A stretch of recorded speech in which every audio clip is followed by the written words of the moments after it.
আজ আমি আপনাদের তৈরি করে দেখাবো জিভে জল আনা মুরগির মাংসের ক্যাপসা।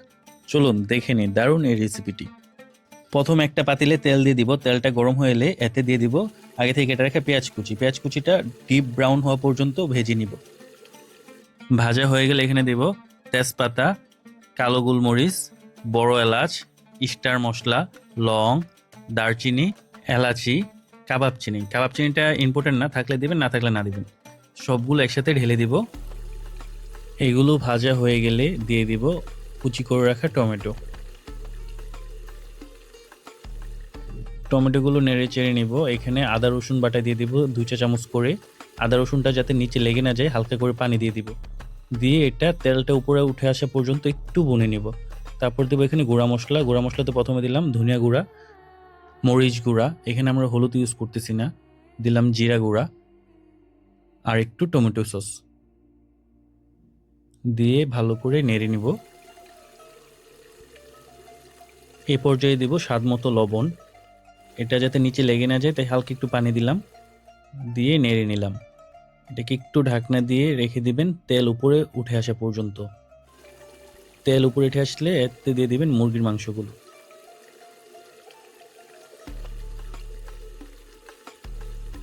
মাংসগুলো নেড়ে চেড়ে মশলার সাথে ভুনে নেবেন যতক্ষণ না পর্যন্ত মুরগি থেকে পানি ছাড়ছে।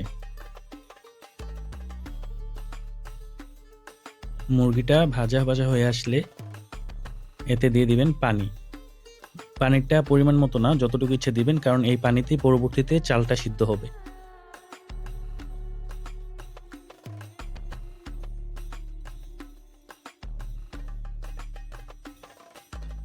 মাংসটা সিদ্ধ হয়ে আসলে মুরগিগুলো তুলে নিব। মুরগিগুলো আমরা আলাদা করে ভাজবো, এই জন্য মুরগিগুলো তুলে নিচ্ছি। অবশিষ্ট পানিতে আমরা দিয়ে দিব পোলাওর চাল। এখানে আপনার চাইলে বাসমতি চাল ইউজ করতে পারেন। ঝোলটাতে আগে থেকে লবণ আছে তাই আমরা লবণের পরিমাণটা একটু অল্পই দিচ্ছি।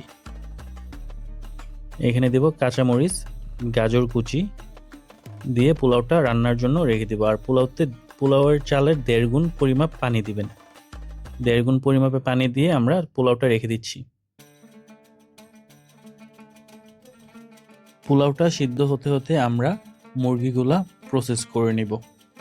ফ্রাই প্যানে হালকা করে দিয়ে দিব একটু ঘি বা বাটার, দিয়ে সিদ্ধ করে রাখা মুরগিগুলো যেগুলো তুলে নিয়েছিলাম এগুলো ভেজে নিব। হালকা করে টমেটো সস উপরে লাগিয়ে দিবেন যাতে হচ্ছে যে কালারটা সুন্দর দেখায়। 2 পাশ উল্টে পাল্টে ভালো করে মুরগিগুলো ভেজে নিব ডিপ ব্রাউন হওয়া পর্যন্ত।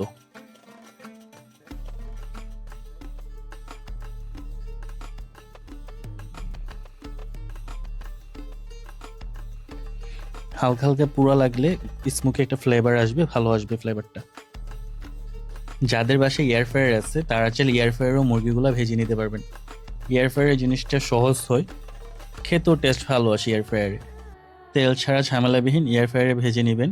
মুরগিগুলো রেখে ব্রাশ করে দেবেন সস। টমেটো সসটা ব্রাশ করা শেষে এয়ার ফ্রায়ারটা 180 ডিগ্রি হিটে 20 থেকে 25 মিনিটের জন্য আমরা সেট করে দিব। মধ্যে দিয়ে একবার তুলে উল্টে দিব। এই যে দেখেন কি চমৎকার কালার আসছে। এগুলো আমরা উল্টে দিচ্ছি, দিয়ে অপর পাশেও সসগুলা লাগিয়ে দিব, দিয়ে এটাকে আরো 10 মিনিটের জন্য ভাজার জন্য রেখে দিব।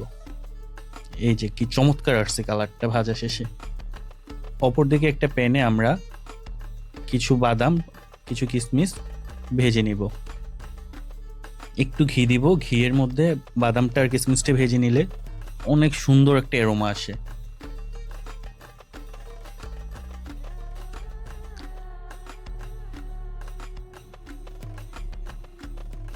বেশি ভাজবো না যাতে পুড়ে না যায়, খেয়াল রাখবেন, অল্প করে ভাজবো।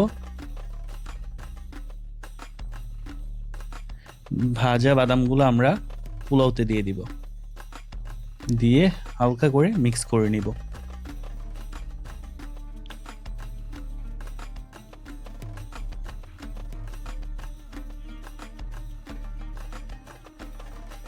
ক্যাপসার জন্য আমরা একটা সস তৈরি করে নিব। সসের জন্য এখানে নিচ্ছি টমেটো, কাঁচামরিচ, রসুন, পেঁয়াজ, ধনেপাতা। ধনিয়ার পাতাটা পরিমাণে একটু বেশি নিচ্ছি। একটি ঝাড়ে সবগুলো এক এক করে দিয়ে দিব। অল্প পরিমাণ দেব লবণ। ব্লেন্ডের জন্য হালকা একটু পানি দিয়ে নিব। পানির পরিমাণটা অল্প দিবেন। আর ব্লেন্ড করব আমরা, এটা লক্ষ্য রাখতে হবে এটা যাতে একদম মিহি হয়ে না যায়, হালকা হালকা দানা দানা থাকতেই আমরা ব্লেন্ড করব।